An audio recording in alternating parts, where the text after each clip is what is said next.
Good evening. You're watching The Buck Stops here after a brief break, and I'm Barkha Dutt.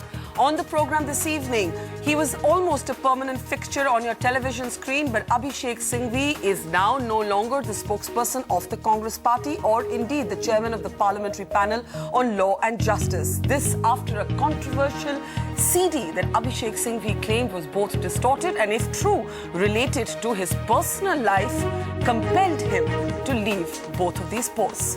The issue and the controversy raises much wider questions on the debate surrounding the right to privacy.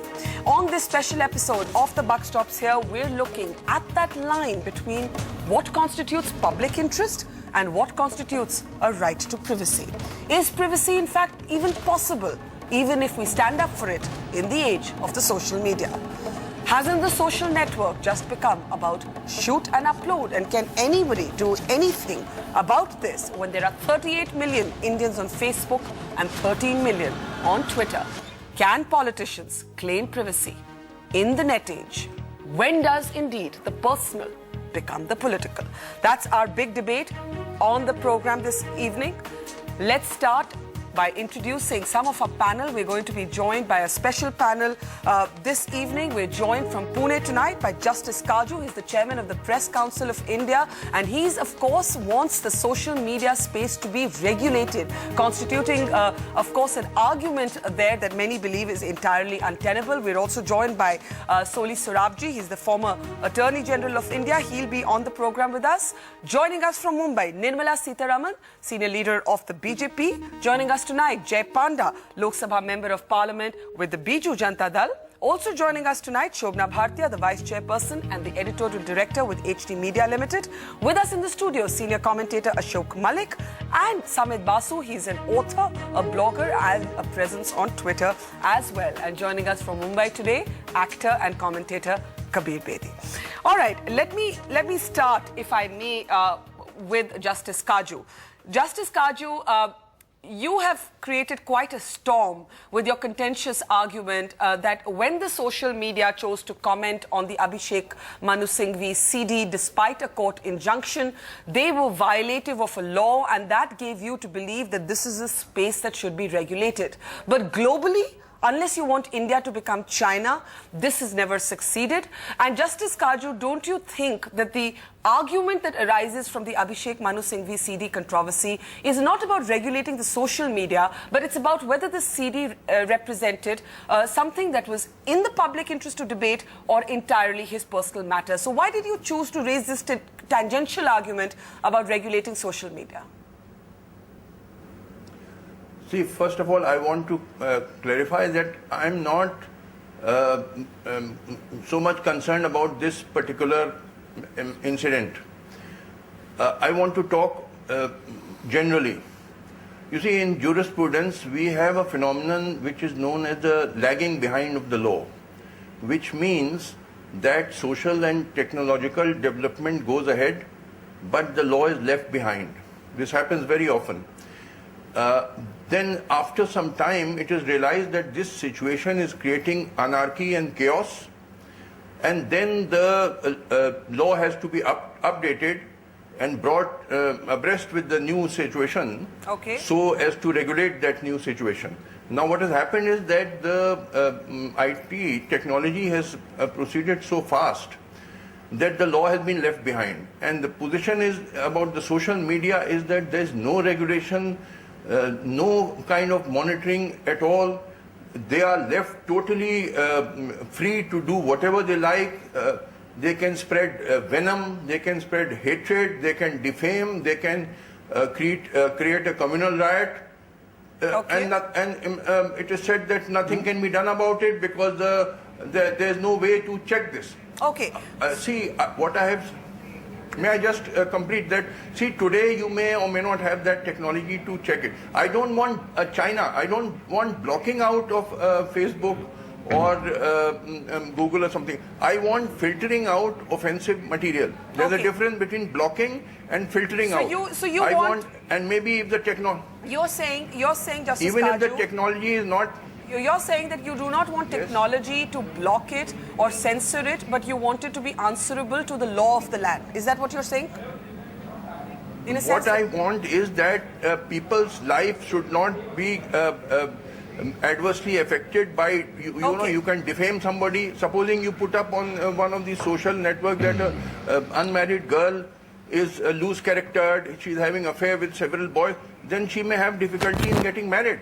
Or supposing you put up about a young man that he's a cheat or a crook, even if it is false, but then he may have difficulty in getting a job, because when he applies for a job... Let me interrupt you there. Let me interrupt you there. I've got your general point. I've got your general point. You're saying that you have to offer individuals protection against defamation and slander, even on social media sites. But let me come back to the privacy debate and the suggestion there that social media does, in fact, violate the right to privacy. Now, there is a right to privacy bill, in fact, that has been on the files. It was moved by Rajiv Chandrasekhar. It hasn't become law yet. Nirmala Sitharaman, if I can come to you first on the CD controversy and the questions raised by the entire Abhishek Singhvi episode. Now, we do know from our sources that the BJP wanted this matter to go to the ethics committee, that if Abhishek Singhvi had not stepped down from the parliamentary panel, this would have become an issue in parliament. Why do you believe that this was an issue that needed to go to the ethics committee? Barka, there's one thing about the CD controversy. If, as Manu Singhvi is saying, that he has been falsely implicated, then it is a privilege matter. And a member of parliament where, you know, a wrongly cloned CD or a false allegation which is baseless has been propped up so much and, you know, found space in the media is a matter of privilege. But then if he's resigned, and also if there is an issue that it could probably be not really cooked up, but probably a right CD, if the substantive matter in it, where the position of a judge is being offered or influenced, or, you know, issues such as that is being talked about, it need not be monetary corruption. It can also be doing favors to people. So these are issues with a member of parliament is seen discussing. Presumably it is the right CD. Then it is a matter of ethics. But Nirmala, just to give a counter argument, yes. I mean, we've all seen this particular CD. It's floating around freely on YouTube and the internet. And on the CD, the audio exchange of the protagonist is actually quite unclear. So when you raise this issue of a potential quid pro quo, which Abhishek Singhvi has challenged, and he said people have gone through the CD and they've not been able to establish it, then does your argument still stand? Is Abhishek Singhvi in trouble because of a choice he made in his personal life with another woman, or is he in trouble because of a quid pro quo that, speaking just empirically, has not been established? But these are the kind of things which happens in sting, sting operations. Do you every time verify the veracity of what has been conversed there or discussed there? No, you don't. Most of them, No, I'm saying you can't follow the audio at all. I'm actually saying you can't follow the audio. No, I agree. Barka, you may not be able to follow the audio. Many a times it gets muffled. Many a time it is disrupted. There's too much of friction in it. All that is said and granted.